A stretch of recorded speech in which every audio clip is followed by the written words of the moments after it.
All right, we've got this number line.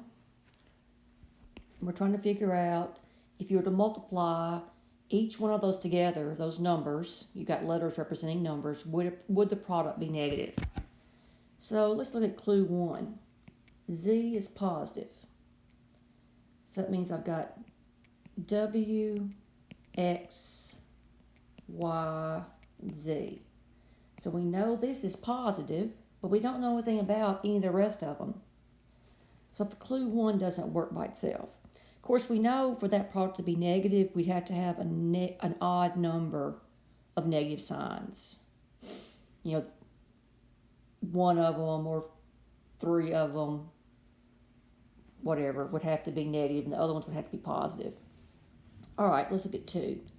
So number line, W, X, Y, and Z. And I know that W and X, we know they're positive. We know they're positive. So we're trying to figure out if is the product of WX, but they could be both.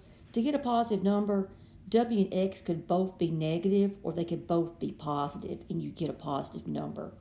Okay? So I was first thinking the product of W and X is positive. I was thinking, well, if they're both positive numbers, that means this is going to be positive and this is going to be positive, because we're on the number line. But they could both be positive or they could both be negative. So that doesn't work. So let's put them both together now. So I'm going to change to red, and I'm going to work off this number line down here. I'm putting both clues together. I know Z is positive. I know that number there is positive, but I don't know what these are. Okay, they could both all be negative, or they could be, Y could be positive and X and W could be negative. I just don't know. So I'll put them both together, and it doesn't work. So that means my answer is E, nothing works.